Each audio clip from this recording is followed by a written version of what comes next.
Don't call me sir, don't call me Mr. Call me tonight, okay? Yes. Okay. Guys, the reason I'm here, I'm not a comedian. Okay? I want you to laugh and keep quiet. The reason I'm here, I come to give you something. Those who grow up on my age, no one even come and give me what I'm giving you now. Okay? I grew up in Chitungwiza. Ndakaenda pachikoro chinonzi Mberi School. Grade 2 to grade 7. From 1 to 4, ndakaenda pa high 4. Ndakurira kuno kuchitungwiza. Andakuenda ku university, andakuenda ku college. Ndenge ndiri dofo class. Sandakutaurira ika ndakuti mubatisise. Hakuna munhu akambouya achinditaurira zvandokutaurira. Ndauya nekutaurira kuti everything is possible in life. Ndichikura ini ndaida kuita engineer nekutamba sport. Ndozvandaida. Asi pakaita dambudziko muchikoro. Ndakanga ndichiita dofo pagrade pagroup ndakagara pagroup 5. Pa-O level yangu ndakaita maunits. I'm not my units. Ndakaita magrade and zvamakutaura. Ndakaita 3 subjects. Chinzwa masubject ndakaita Shona Commerce and Agriculture. Hazina kunditarisa madream. Chokutanga ndakukuudzai kuti hakuna munhu anonzi dofo. Kune munhu anonzi anononoka kubata.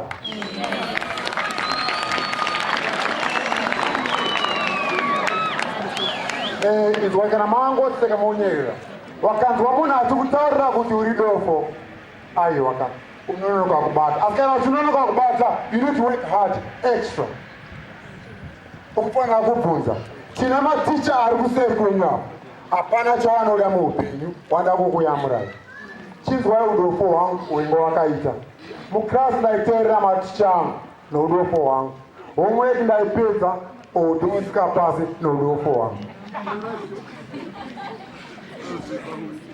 Pakatanga kuita problem.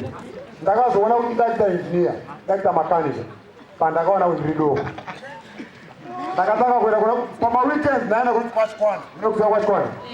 Ndaenda Pachikwana every weekend kunodzidza kugadzira mota. Ndakasvika kune mudhari wePachikwana ndati kumbewo ndigadzire munhu kubatsira kugadzira mota. Akafara bhozi ngaona munhu anoita basa mahara. Saka aindipa 10 cents every 2 days. 5 cents. Ndainotenga chikonikeke kandakuya ndofamba nemubani kuya kuzengeza 2. Mumba medu munonzi Munanungu kuzengeza 2.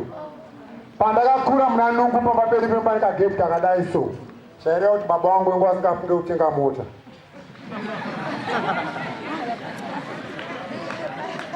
Ndakanokutarira chinhu 1. Imi munofunga kuti kushupika kwakatanga manje kunyeperwa. Kushupika kwakatanga kudhara. Ini ndakakura mumba menge mune wana 8. 6 boys, 2 girls. I was the first born. Dina mningina wa mtawanda uyakunochiona kuyakuna.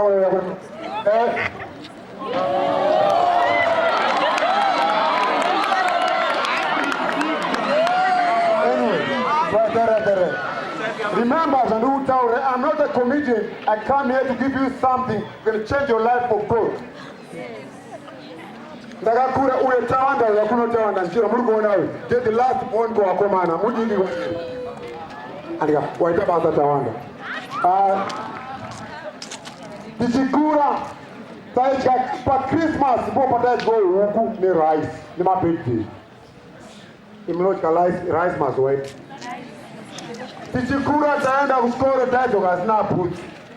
But ndatanga kutaura ndakubvunza mubvunzo mumwe chete. Ndakubvunza mopindura musanyari. Anofunga kuti warombo simudzai maoko. Musanyari. Anofunga kuti warombo simudzai maoko. Sidzikisa pasi. Wanofunga kuti wapfumi simudzai maoko. Sidzikisa pasi. Hamunyari. Mukati menyumo hamuna mupfumi, hamuna murombo. Wabereki wenyu ndiwo wapfumi, ndiwo warombo. Imi mamusi. Andika, wakaona mumwe munhu achipfeka bhutsu dzakakunda iwewe, mutaurire it's not you, it's your parents.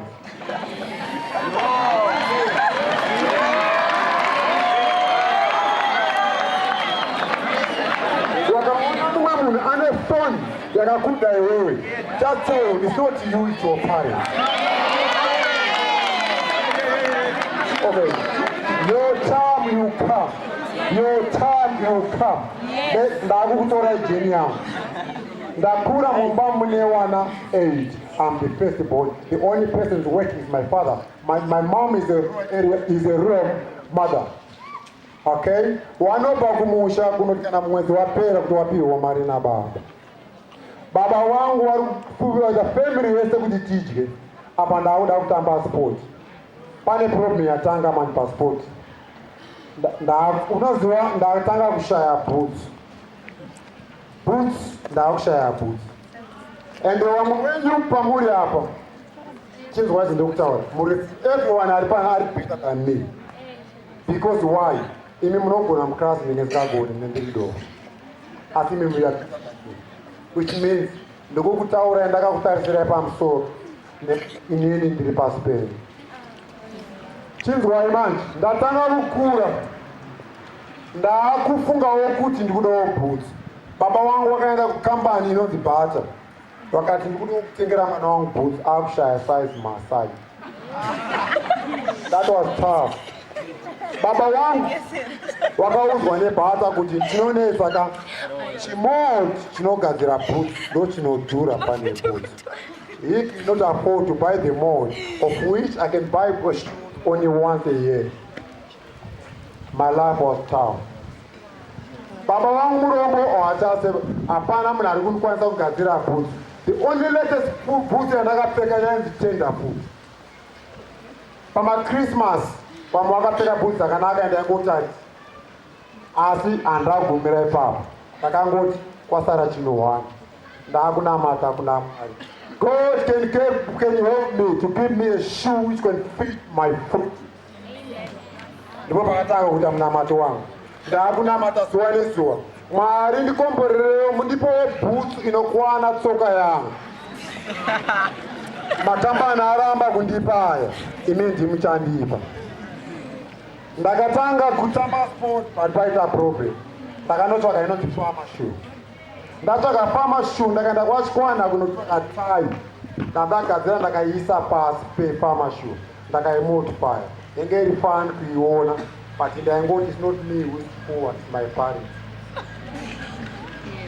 Waindiziwa ndichifamba ndaitengesa makenduru muchitungwiza. Takakura mumba musina magetsi, mune laki mune magetsi. Takakura tichitengesa makenduru Masai. Shere makenduru sa. And mukosha uya nawo kana mwana wangu uya nawo. Towatengesera, toona mari tonotenga shuga. Saka kushupika hakuna kutanga nasi. Saiti takatenga sweet. Munhu akatenga sweet andibweduriro ndipo matama yawo kunzitora kutanga kudya. That was tough. Chikoro tenge tiri wana kana 6. Taingonzi chikoro chinobhadhara $2. Asi aingodzoswa posi baba waishaya mari. Saka kushupika hakuna kutanga nasi. Andikafunga kutaura, you need to work hard. Tera life yangu. Taita katenga Coca-Cola. Taimwa pama Christmas mama birthday kana pama portion occasion. Munhu akatenga Coca-Cola taishare 3-2. Indomutitanga iwewe, indodare mbodhoro.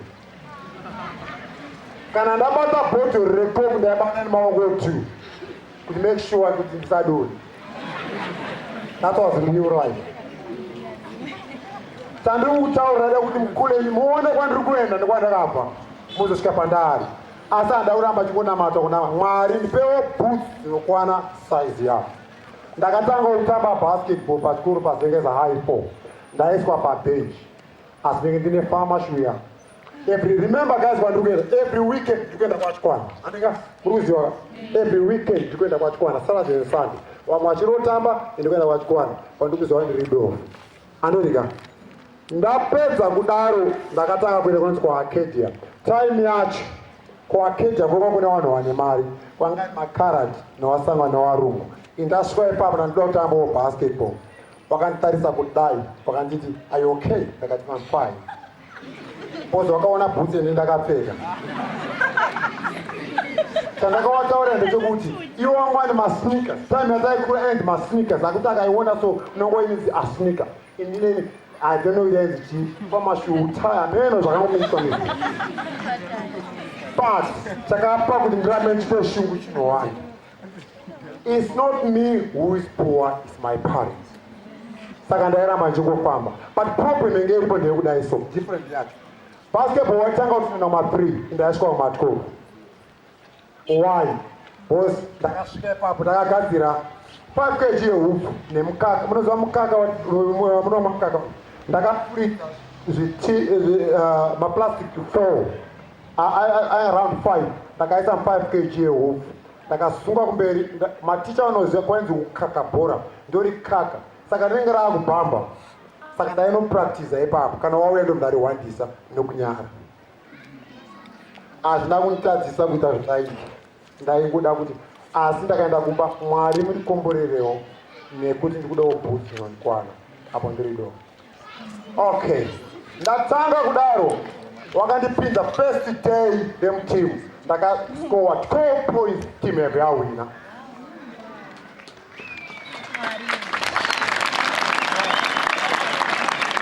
That's what team I'm going to need. For Tanga Gupun. Next game and Rakwanza Kuya point against Namari, Baba and Bohana on Pamarokati, and Kwanzo Pamari going to Tabas Putu. Tifana Gona Mari will take a whoop, Panope 7 Tabas Put. Saka Wakatamba is Sina or Gio. For Wakatio, the Popakatanga up in Dramari. Wakat Iwata, Kuya Gunoktora, Kutitabetes. Not because when the Asikuti walk on out to Agio. Mutera was an uta. Ndakatanga kutamba basketball. Ikoko. Change why double mira pa basketball. Ma all level I can do that apprentice. Remember do that engineer. About apprentice I do 5 O level including English and maths. 5 O level including English and maths. The Shona Commerce Agriculture.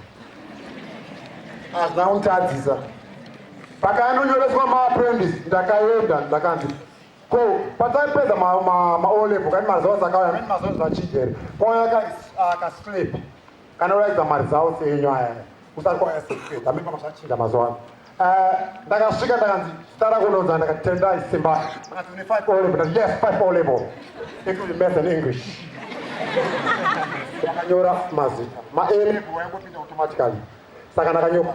Kumar South are Kobe. Ndugu now next week takarasa mapuku. Wakabonyora. But since I manage Panes tree. Tapis one class made me mixer. Meme na rungu ni makarati. Ni one wesi kwali pa one academic sharp. After Pins was going to introduce mechanics. What is this? Takasumta roko takati. I can what is this? I can oil filter. I can what is this? I can stamp. I can how do you know those things? Because you just introducing this. I can because if you're academic sharp, you all know everything. You can find more. But remember, every weekend ndaenda kwa and our young academic is sharp, but young was not practical. Saka zakazoetika Toyota yakauya ikati ikuda ana makanika ikuda watu no trainer tega. Saka because nokunduona kwa da practice some class wakanditi tendai takanda inini ni mama kala 2 ne 1 murungu. Saka shika iko kutakapiwa not by journeyman and remember the first 2 weeks tapiwa not by journeyman that's why papo akanda okay ndio amesema naye. Saka akuda window jira akon press pan lakini kuda spanner na bani akati number 15 17. And how do you know that I'm academic sharp? National Papo Tagonzi, Kuno Sepisa, Nakadi no, the best partner number 17, na you know, Bisa Bamanista. Masoas going to my dance and pausa, Moto going to my the managed to my pitch 22, there was no time, there's a terrible. That would be the only doctor trainer. And how do you know that if you're academic, you can read? And is it? First week, wakabono tumira tamba ku college. Akanti please tukuda wakaita sana tende wakawanda. Please tukuda na tende wakawanda college yenye irukita zvakanaka. But munhu ango uya pana apa ane 1 week agwiswaje. Andi ipo kuti wachitaura kuti hasati ari pamari zavo zvangazvitauri awachatauri ndakadzimara kupedza ndakanoita kuna 40 paipai ndakanograduata ndakadirwa oil. I'm now engineer. Nanhasi kwandiri kuita I'm engineer, qualified engineer.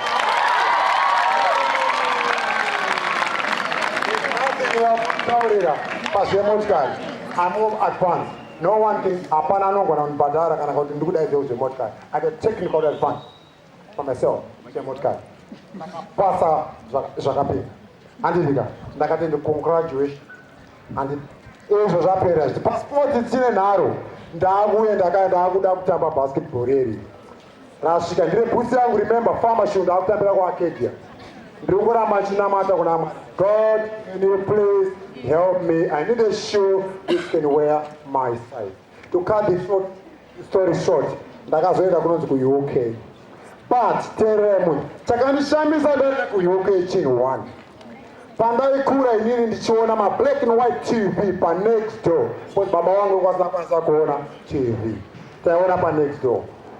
Ndaenzwa kuti wakaenda kuamerica kuuk kune vanhu vakareba ndakati nhamo yangu yapera ndakuenda kuuk kunotamba sports kune vanhu vakareba nhamo yangu yapera but chakandishambisa chinhu 1 tichauyai kuno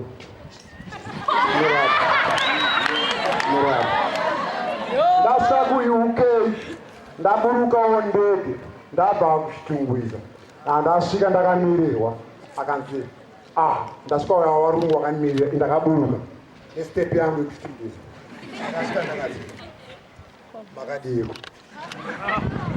wakatongotanga kutoshandisikoonei saka don't blame kuti anzi kueurope kana kupi kune vanhu vakapfuura isusu nekuti isusu hatina opportunity chetu munhu ndokutaura handivika saka ndasvika ikoko chinhu chaakandibvunza chinhu 1 ndikuteerera apa ndine bhutsi yangu iyeiye ndiya ndiri kukwana akangonditarisa akanditi are you okay ndakadafaa handivika akanzi the first thing ndaburuka akandi uya kuno what you want to eat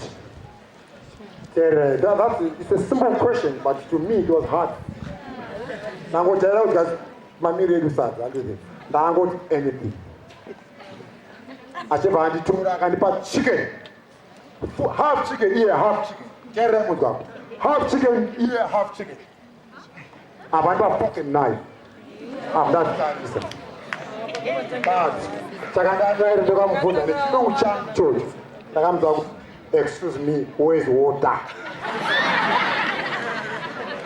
akandinongedzera kwengo nemvura ndakanonokeza maoko pandakasvika ndakadya chicken sechicken bonzo sebonzo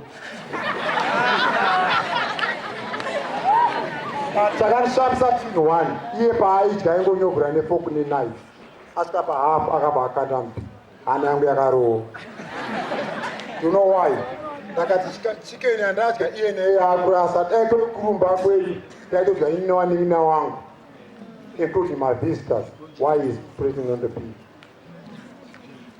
vakatanga kuti life yangu asi ndakushamisika apa ndabvunzwa kuti ndinopfeka size havi ndozvibvunzwa ndakabvunzwa handakwanisa kumupindura kuti ndaitaziva size yangu kuti akandika mumotipari ndakati I don't know akanzeka chikumezvi chiya ndikudziye size yandinopfeka size yandinopfeka inini muzimbabwe muno hamuna anoipfeka size yandinopfeka inini kuvanhu wese muuk watamba basketball this one wear this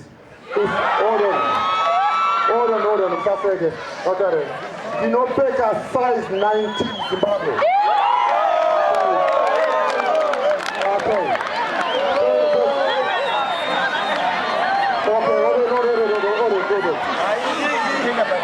America is size 20 mu-UK wese hamuna size yangu the whole United Kingdom hamuna size yangu wakatanga kunoiwota kuuta kwacho wakatanga kunodzangu chinzwai manje remember ndainamata kuna Mwari ndipewo inokuwana size yangu makambani akatanga kuti kuti upfeke bhutsi iri tokubhadhara akafaza wakanganyisa ndakati matichi anda kuti upfeke bhutsi yedu tokubhadhara kupfeka bhutsi yavo yandaikumbira tiondibhadhara chinzwai manje. Mwari akupindura. Hanoi ndakatita bhutsu ndine bhutsu dzinozaza room. Ndakatanga kuita 1-1 kuti mana ndakuti ndakuda room yokuisa bhutsu chete. Dzimwe dzacho ndinongopfeka once a year kana dzine raki.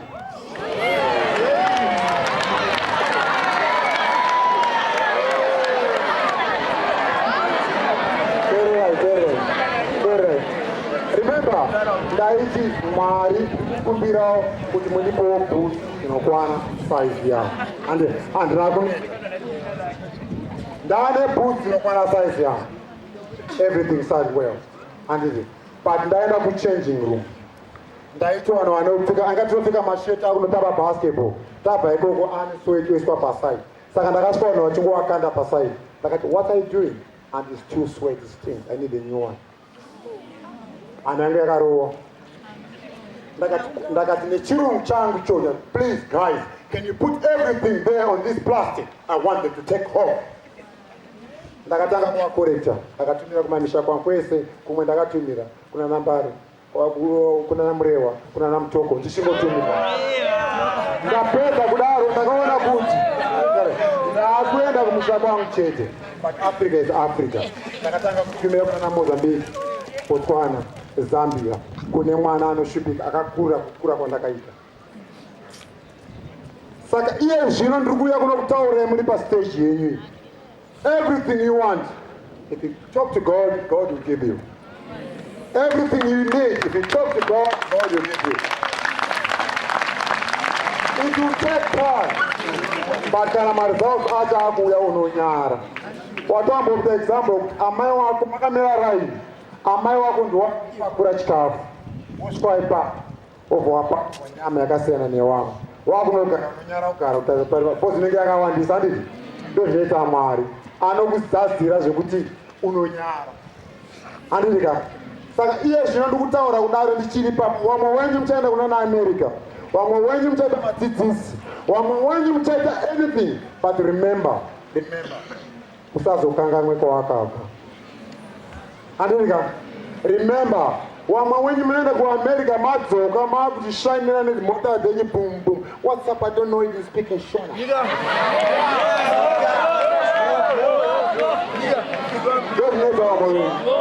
Wamwe wenyu muchabudirira muchitungwiza muno. Asi munoenda kunogara kune vanhu vachiseka. Andogara kumadheodheo. Kuchitungwiza handigare. I don't know what is chitungwiza. Ndakakandiona mazuva ndakakura muchitungwiza muna Nungu Muzengeza 2. Ndakagara pabridge wakandibvunza kuti anoenda kuUK kana kuAmerica ndiani. Ndaikunongedzera kuti enda kuHarare kana kutauni. Who am I kuenda ikoko? But Mwari ane simba. So you guys are better than me. Okay. You guys are better than me. So you can do more better than what I done. Because you are so intelligent. You know how to speak English. You know how to write. You know how to do everything. Academic is sharp. But only thing you don't have chance. So now I'll give you this opportunity to everyone who can make it. So this thing, before I say anything, if Tendai can do it, I can do it. Let's go. If Tendai can do it, I can do it. I want to remind you one thing. We're all lucky here. We are all millionaires. We are all millionaires. You know why? The first million you get is when your mom wakakuzvara. Because pana vamwe vakatofa vasina kuzvarwa vakabviswa dziri nhumbu.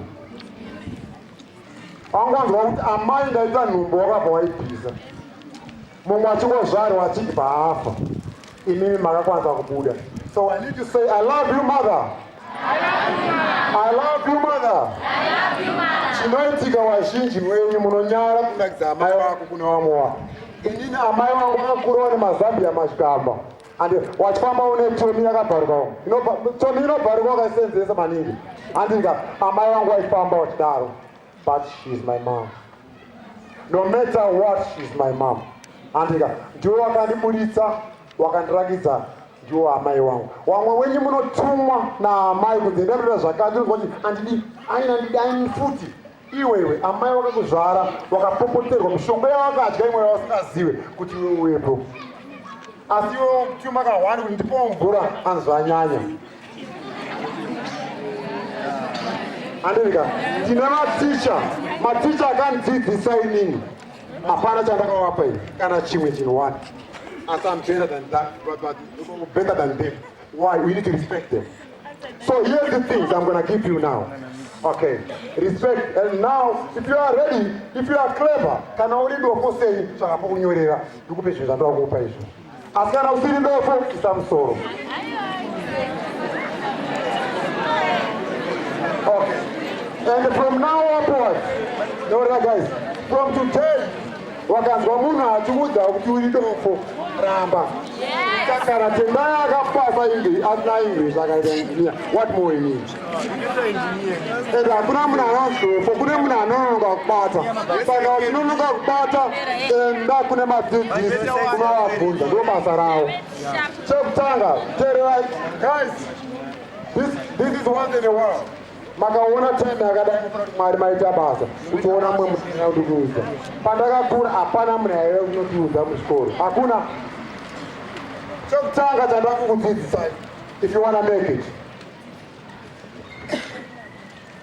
if you want to make it, no matter which sport, academic, sports, anything, munhu wese ane zvaanoziva muupenyu hwedu. Mumwe anogona kubika, mumwe anogona kumhanya. Usawese time kurowa mwe munhu ita boxing. Unobhadharwa izvo. Andika, kana uchikwanisa kutiza, usawese time yekutiza unobhadharirwa izvo. Kana uchikwanisa kugona muchikoro, usawese time yekutamba navamwana nokupfuurira. Ita izvo. Andika, chekutanga, respect your parents, respect your teachers. That's the rule number 1. No matter what, respect your parents, respect your teachers. That's rule number 1, no matter what. Now rule number 2, inonetsa. Your number 2 number kutia shikema sana. Tuna teacher 2, wanduza monika is very expensive. Konda kafunza enyewe mna mari, hapana za mnozia. Tuna teacher 2, mungondu for any monika is very expensive, mnozia ma teacher. Share monika is very expensive. Tuda rogo. Okay, we are married. Population of failure. What kind of expensive presentation? Chrysler, luxurious car with leather interior, with all cruise control on the steering. Okay. Ferrari. Nice one. Engine on the back, 5 horsepower with good brakes, everything. Suspension, air suspension. Okay. This way, nakunoenda kunewe Chrysler. Tete, mune motikari new one Chrysler. Imune Ferrari new one. Ndawene use oil. Tete ndipendre use yenda nunga basa kwangu muda kuisa motikari. Please, mungu half price. Why Mogram? My car is too expensive to use second oil. Okay, too expensive. Okay, fair enough. Ndakwenda kuita ndine petrol. Ndaona kwatkwana. Mungoza mchana muntu hafu. No, it's better putting very expensive to save your car. Wow, tashaya paya. Andele, she's what I will put them for. Pane killer inotiuraya wana wemgeto isusu. One killer. Tine killer inotiuraya. Okay. Mwari akasika munhu nemfananidzo wani. So why you smoke while you drink? Chinokosha chii motikari nebhodhi yako. So zvauri kuisa zvawanhonga zvokuputa izvi nekunwa wani. Mozonyepa nzakaroi. Munhu akukosora chikosoro chinosvika kumakrosi.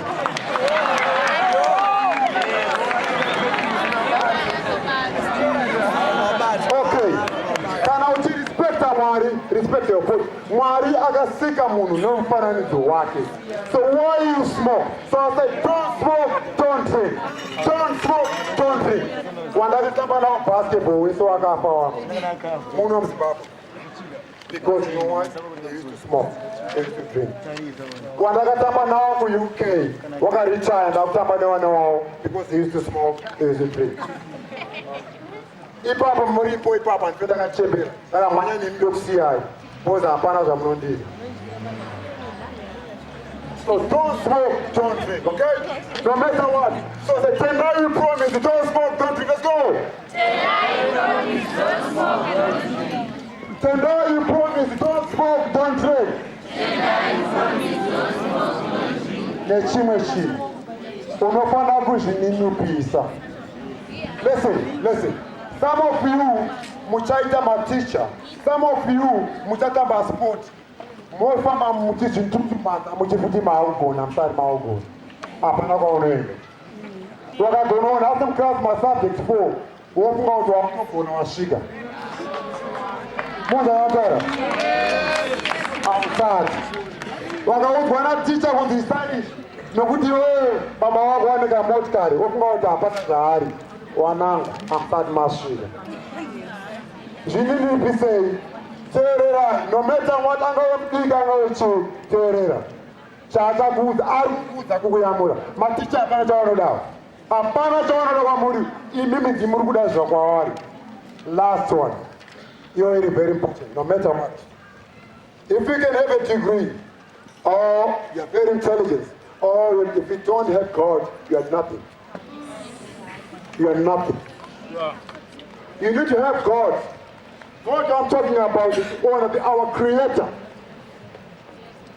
Baba wangu andikutaura musoro kudenga is a rich man, very rich. I'll tell you why. Background pamakatogara panze pawo. Zvamakavaka izvi ndezvawo, miti ndeyawo, mune nyanza, mune mashaki ndeyawo. Uchinzwa? Kwese mudenga umu ndikwawo. Kana vachikwanisa kuti pabhuzi inini koimini. But tine problem one. Tinokambira vanhu wese wemuno. Ini ndakakumbira bhuzi kuna Mwari. Kana ndakakuona tifamba nemotikari yako andira basa newe. Po ndakakumbira bhuzi dzangu. Ndozvandakakumbira. Everyone anokumbira zvavanokumbira munhu zvakasiyana. Mumwe anokumbira dai Mwari nangupasawo, uchapasa. Andika, mumwe anokumbira dai Mwari amai wangu wapona kurwara kwavari kuisa. Ndozvauri kukumbira, unopiwa. Asi kana wazopiwa zvawapiwa, wokutaridza panext door. Pane problem. Because Mwari anokupa. Kana wa-appreciate anokupa more and more. Unamzara? Michael Jackson ingane mari yakawanda. Ingane mari yakawanda. Asa asipo, ini ndiripo, iyo uripo. Unamzara? Zvimwe zvamunokumbira hazvina basa. Kumbira zvawakumbira uchapiwa naMwari. Andika? So from now upwards, zvese zvauri kuda kuna Mwari achakupa. Kana ndakakwanisa kupiwa. Chizwa ndasvika ku-UK. Timu yangu ndangotamba ndakaona yakaita paleague yakaenda top 1 yakaita most MVP for 4 years in UK. Munzwa, for 4 years ndiri mu-UK ndichingoita MVP because ndaiteerera maticha angu, ndaiteerera makocha angu kusvika nanhasi naamai vangu ndinovateerera. Handinga? Asi imimi ndakupa example 1. Kumusha kwedu kwatinobva kwaMurehwa kwaMutoko kune yatinoti mumango. Tese tiri pasi panapa tinoda kukwira pamumango. Tichakwira mumango. Takwira mumango asi zvinoita vamwe wenyu kana wakwira pai wakudya mango. Hawakwanisa kudonhedzera vari pasi. Wakutodya nemhodzi dzacho. This is life. Kana maenda kwamaenda imimi please. Ndakuti muzodzoka muchiyamuro wamwana. Handika? Inini reason handiri kuuya kuno kuchitungwiza. Ndakakura kusina mabasketball.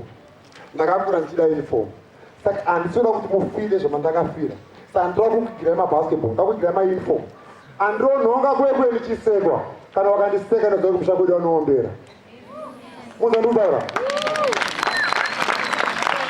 Wanondiona sebenzi ndichinhongwerera. But asi kumusha kwedu vachaita sei? Saka nhasi pakutenda coach wenyu nahead wenyu ndiwo aida kuti ndisvike pano nhasi. Dai pasinayo musina kuona zvandoda kukupai. Sapano zvandoda kukupai, but kukupai kwandiri kuita just a start.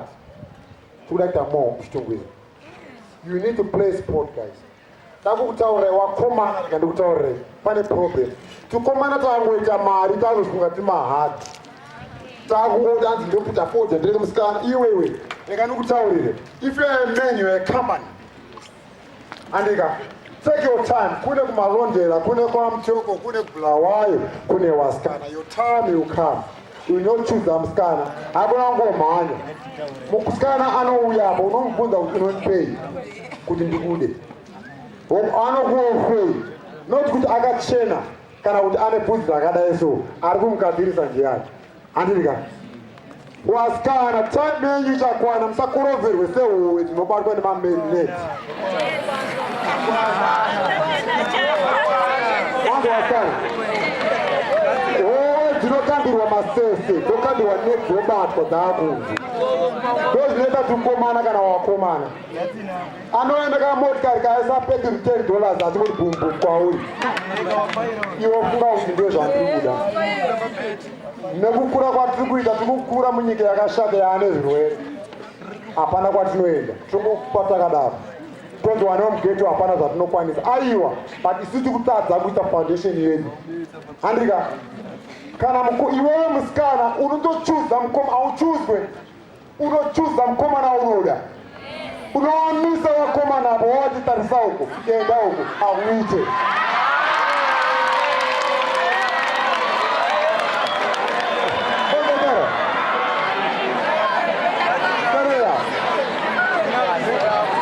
Anouya mukomana. Teramuze. Mukomana achauya kwauri. Angaenda kapastor anayochi. Take your time. Ndeka akambise kapastor kachi. Omubvunza kuti unondida unoda kuti asei. Unoda kuti asei. Umubvunza kayo. Wati unondida unoda kuti asei. Ndiwo pressure asikapiwe naamai wangu. Ndiwo pressure asikapiwe nababa wangu. Ndakauya iko kuti chaita sei. Unonzi wati ngotara kuti handizikuona. Take your time, guys. Waskana kune kwa America, kune kubulawayo, kune kwa Mtare, kune uchegu tu, unosarudza awani. Saka une time. But usati wasarudza namata kuna Mwari. Mwari ichagrewe mukomana achacheketana ndikusvika kumba. One, musade munhu ari famous nekuti ari famous. Because munhu ari famous anodiwa newasikana 16 one time iri number 25.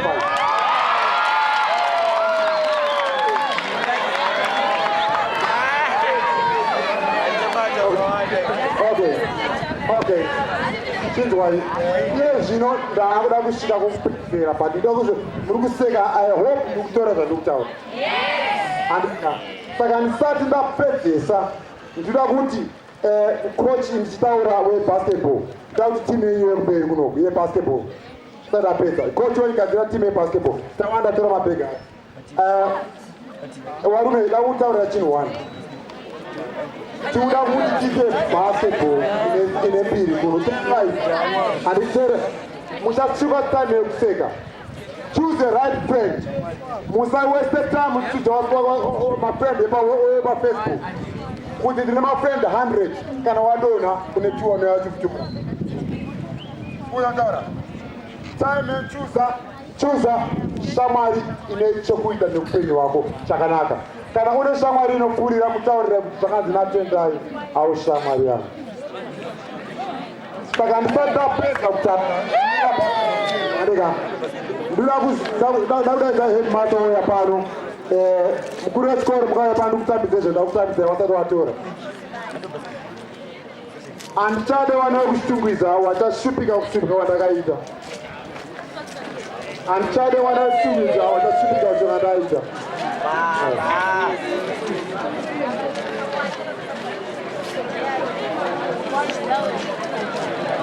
Pane baba ndoshona yedu. Saka pane baba hapana zvatinoita tisina kuudza baba. Saka totavapa uniform.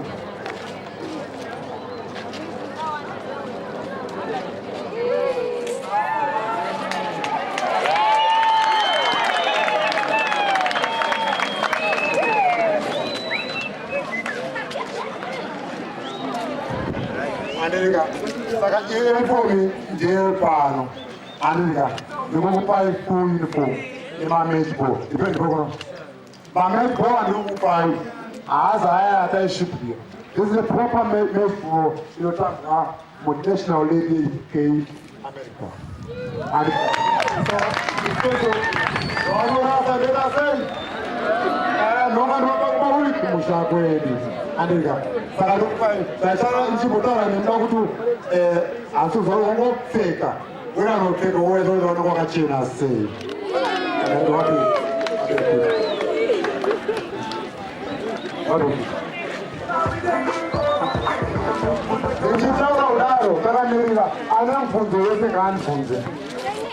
anemfundo chero anemfundo akamira timedi unochekwa wanga watibvunze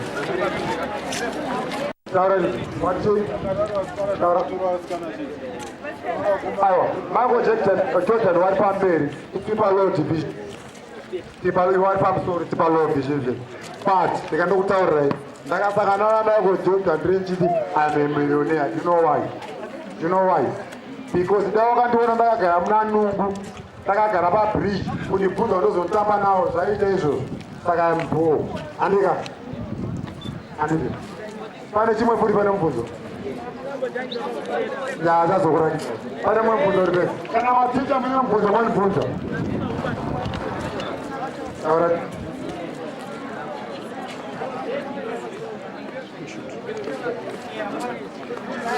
school fees another college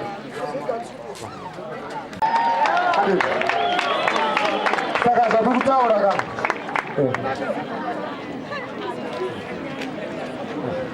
uyai tione timu wakoma yamiro kono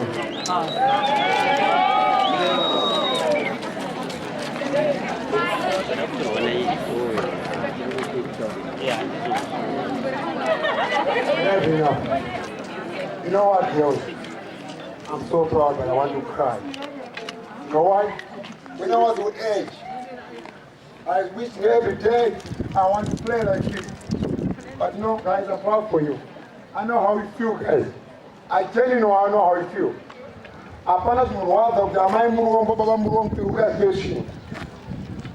know how you feel, but that is what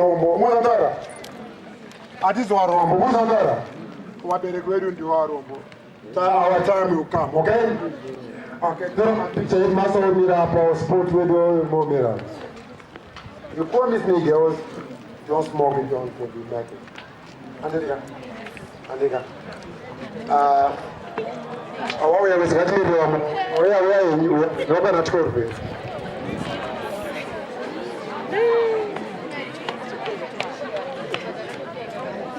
Zvawanorasa ndichakunga kusvika kuvanhu. Andika.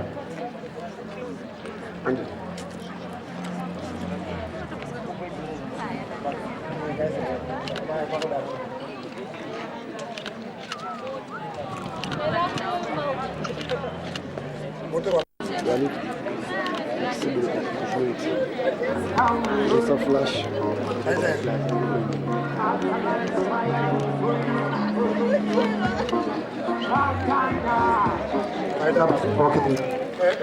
Kusvika kuti ndokutenda headmaster ngati maita basa headmaster ande pamwe chete takatenda maticha muri kuita basa maticha ande masikati vana vechikofu ndinoda kutora uno mukana kutenda zvikurusa iye muenzi wedu Tendai tinokutikurusa maiki yedu panapa pane zviri kuitika hayo kafunga munongobata zvimwe zvichidambuka tinovimbisa kuna Tendai kuti patai tiri kumaMerit Awards nezuro kumadisplay ose ebasketball akatorwa nezengeza 2 takauya nematrophies ose ebasketball pano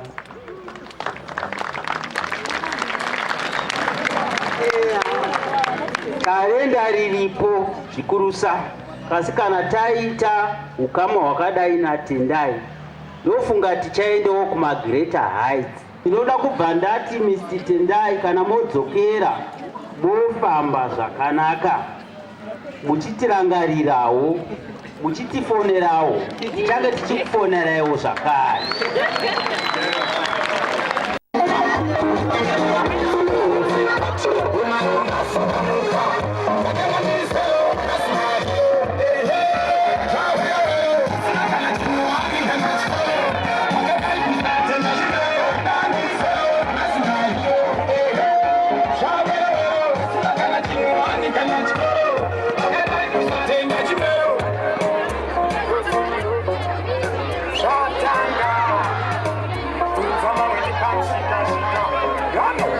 If it's the coaches, you need to know how I talk.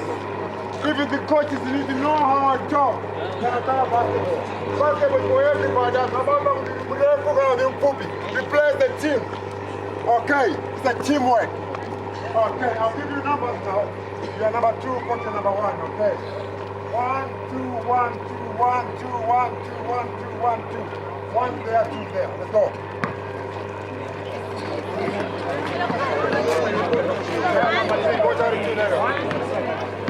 Okay, coaches, I'm giving you time to coach.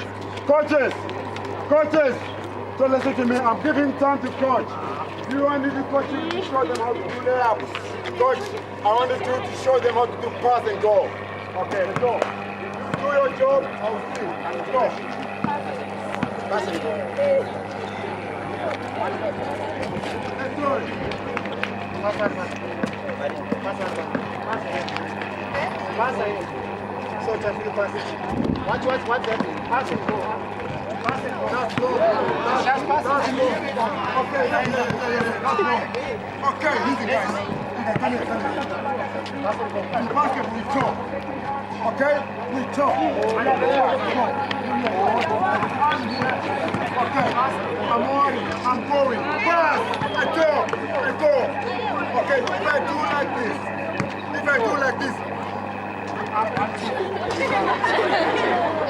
We need to talk.